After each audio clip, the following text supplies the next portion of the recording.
কড়াইলে অগ্নিকাণ্ডে ৪,০০০ ক্ষতিগ্রস্ত মানুষের পাশে ডাক্তার মোস্তফা হাজেরা ফাউন্ডেশন নিজস্ব তহবিল ত্রাণ অভিযানে নেতৃত্বে ক্যাপ্টেন AKM গোলাম কিবরিয়া অবসরপ্রাপ্ত।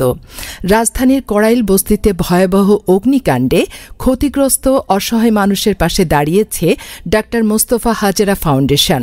আমরা সকাল থেকে খাবার পাই না, দেখা গেছে দুপুরে খাবার পালে রাতে খাবার পাই না, এরকমের ভাবে অবস্থা হচ্ছে। একজনে একটা জায়গায় দুইটা পাইতে আছে, আর কেউ মনে করেন একটা জায়গায় মোটেও পাইতে আছে না, না খাইয়া রয়েছে। আগুন লেগে সবই পুড়ে গেছে, শুধু বাচ্চাদের নিয়ে চলে গেছি, ঘরের কিছুই নিতে পারি নাই। টাকা পয়সা যা ছিল সবই ক্ষতি হয়েছে। এখন আসি ভাঙাচুরা ঘরে, কোনো রকমের মাথার উপরে একটা তেল ফাড় টানাইয়া আছে। তারা আপনার চেষ্টা করতেছে দেওয়ার জন্য, কিন্তু আমাদের মতো মানুষরা মানে একজনে আর একজন আর চায় না। যে পাচ্ছে সে দুইটা তিনটা করে নিয়ে যেতেছে, আর যে না পাচ্ছে তারা একটাও দেওয়ার সুযোগ দিতে। খাবার খাইছি না, খাবার দিবে ৪ জন, সব পুরা গেছে, কিচ্ছুই না, শুধু এই মেসকিটাই বিনলে না, আর কিচ্ছুই নাই। থাকি আমরা সাইলা বান্ধা। নিজেদের তহবিল থেকে প্রায় ৪,০০০ মানুষের মধ্যে জরুরি খাদ্য সহায়তা বিতরণ করছে সংস্থাটি।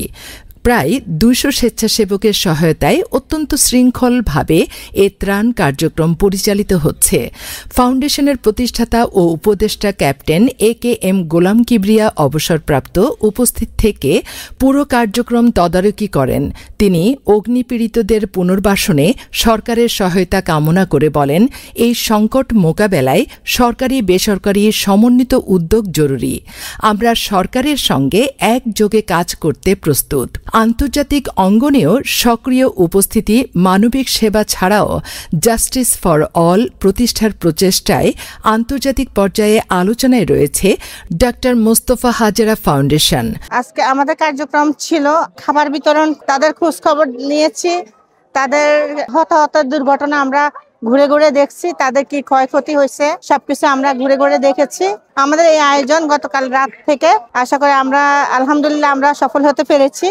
আমরা হচ্ছে শূন্য ভিক্ষুক, শূন্য গৃহহীন, শূন্য অপচিকিৎসাহীন মৃত্যু, শূন্য নিরক্ষরতা, এগুলো নিয়ে কাজ করি। আমাদের 50 নিয়ে কাজ করা আর কি। জি, সম্প্রতি যুক্তরাজ্যের পার্লামেন্ট, জাতিসংঘ ও অক্সফোর্ড বিশ্ববিদ্যালয়ের বিভিন্ন আলোচনায় সংস্থাটি বিশ্বব্যাপী ন্যায় বিচার ও মানবাধিকার ইস্যুতে গুরুত্বপূর্ণ ভূমিকা রাখে। 15 দেশে কার্যক্রম ও রোহিঙ্গা শিবিরে অবদান।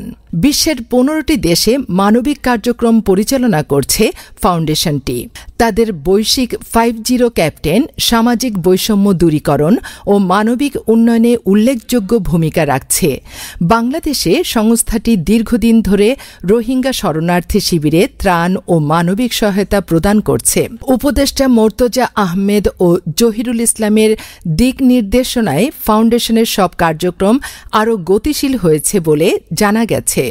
সামাজিক যোগাযোগ মাধ্যমে প্রশংসার জোয়ার। কড়াইল অগ্নিকাণ্ডে ডাক্তার মোস্তফা হাজেরা ফাউন্ডেশনের দ্রুত মানবিক উদ্যোগ সামাজিক যোগাযোগ মাধ্যমে ব্যাপক প্রশংসা কুড়িয়েছে। খাবারের কষ্ট হচ্ছে, প্রতিদিন তো খিচুড়িটা মানুষে মানে খিচুড়িটা একটু কম পছন্দ করে, যদি সাদা ভাত এবং সাথে একটু সবজি টবজি এইগুলো একটু পছন্দ করে, দৈনিক খিচুড়িটা পছন্দ করে না। হ্যাঁ, এরা আমাদের জন্য অনেক ভালো করতেছে, কিন্তু সরকারের পক্ষ থেকে আমরা কোনো কিছু এখনো পাই নাই, আর সরকার আমাদের কোনো কিছু এখনো দেয় নাই। বিভিন্ন সংস্থা আমাদের দিতেছে, এটা আমরা ভালো আমগর লাগে সহযোগিতা হইতেছে। আর তো কষ্ট, আগলা ছাদের মধ্যে থাকতেছে, আমাদের খালি ইয়ের মধ্যে পাকের মধ্যে খাবার কষ্ট হতো, খাবারও কষ্ট। সাধারণ মানুষ এবং সামাজিক সংগঠনের প্রতিনিধিরা তাদের ত্রাণ কার্যক্রমকে মানবতার উজ্জ্বল দৃষ্টান্ত হিসেবে বিবেচনা করছেন।